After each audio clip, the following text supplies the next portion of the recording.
Alexis Turpin, je suis le délégué régional de l'AGFIP pour Provence-Alpes-Côte d'Azur et Je suis Corse. Christine Carle, chargée de mission maintien dans l'emploi et je m'adresse aux salariés en situation de handicap.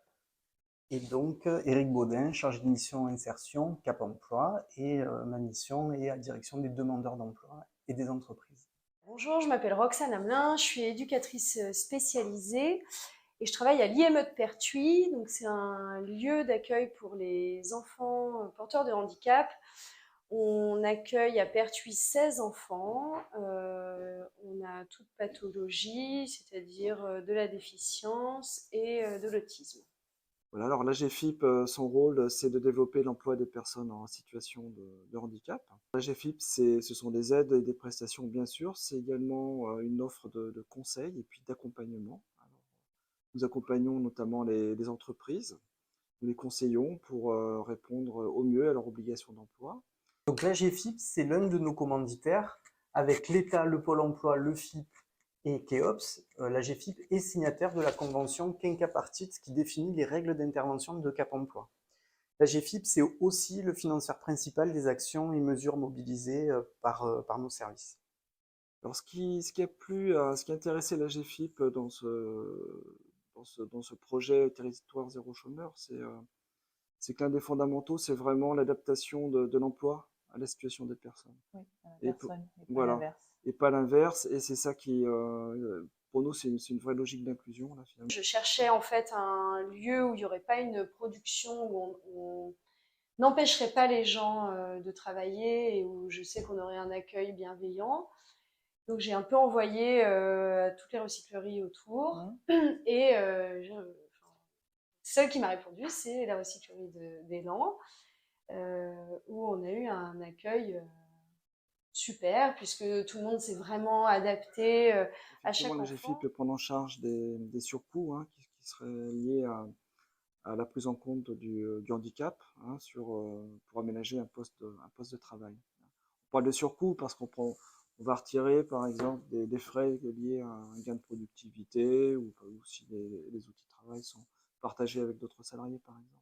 Ce qui peut se passer ensuite, toujours par rapport à ce moment important de l'observation, du constat, et donc de se dire ensuite, il va falloir agir pour que la personne puisse travailler confortablement à son poste de travail, ça va être peut-être d'aller un peu plus loin. Alors Cap Emploi peut apporter aussi son expertise, mais j'ai envie de dire, un employeur peut directement faire une demande auprès de l'AGFIP, un service de prévention et de santé au travail peut faire la demande également auprès de l'AGFIP.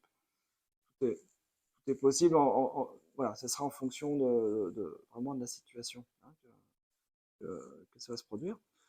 Bien souvent, c'est Cap Emploi qui a l'habitude d'intervenir sur ce type de sujet. Cap Emploi, c'est un acteur du service public de l'emploi. Nos missions s'adressent aux personnes en situation de handicap et aux entreprises qui souhaitent recruter des personnes handicapées.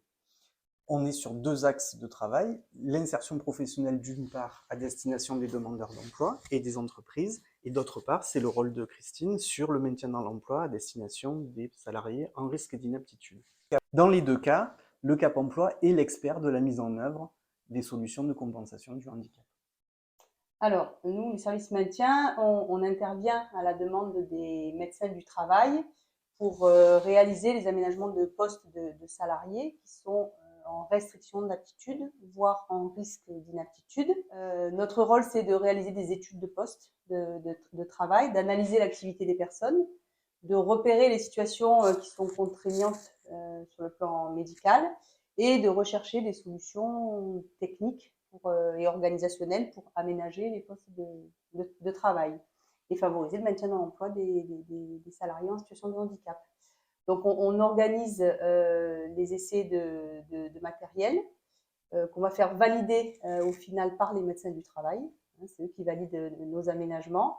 Et ensuite, on constitue les dossiers de demande de financement auprès du financeur de la GFIP. Mais dans le cas de Élan, Élan a les fonds nécessaires pour autofinancer les aménagements de poste. C'est le médecin du travail qui nous sollicite Mais comme maintenant on a un partenariat depuis plusieurs années, on travaille ensemble depuis plusieurs années, c'est Elan qui nous sollicite aussi en direct et après on fait toujours le lien avec le médecin du travail parce que c'est toujours lui qui valide la pertinence des solutions proposées. Elan avait déjà mis en place des aménagements qui étaient plutôt sur l'ordre de l'organisationnel, en termes de temps de travail, réduction du temps de travail, augmentation du temps de travail, allègement des tâches aussi, travail en binôme, ça c'est des choses qui avaient déjà été faites au préalable par Elan ou qu'on peut être amené à proposer.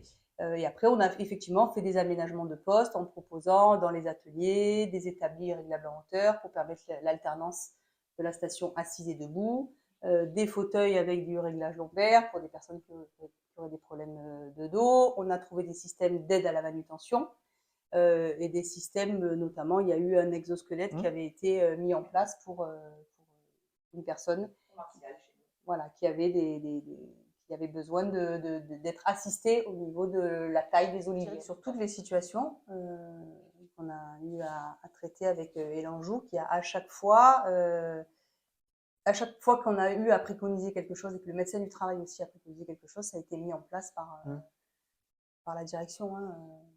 Ouais. Donc on est parfait. Donc vous êtes pas pour s'améliorer. De vrais facilitateurs. Très contents de venir à chaque fois, ils sont très fiers, mais pour eux c'est déjà tout un travail d'être dans un autre lieu et avec d'autres adultes. Donc comme je disais, c'est de pouvoir parler à d'autres adultes, c'est déjà beaucoup pour eux. Et puis en plus, ils se sentent vraiment valorisés. Je sais qu'ils sont très timides quand on est ici, mais quand on repart dans la voiture, ça parle beaucoup. Faudra les filmer un petit peu alors. Voilà, et non, ils sont très fiers d'eux, ils sont très contents de voir que leur travail est visible. En fait, ils prennent là les jouets ou les objets, ils les nettoient. Après, là, Lucie, par exemple, vient d'installer des jeux dans la boutique.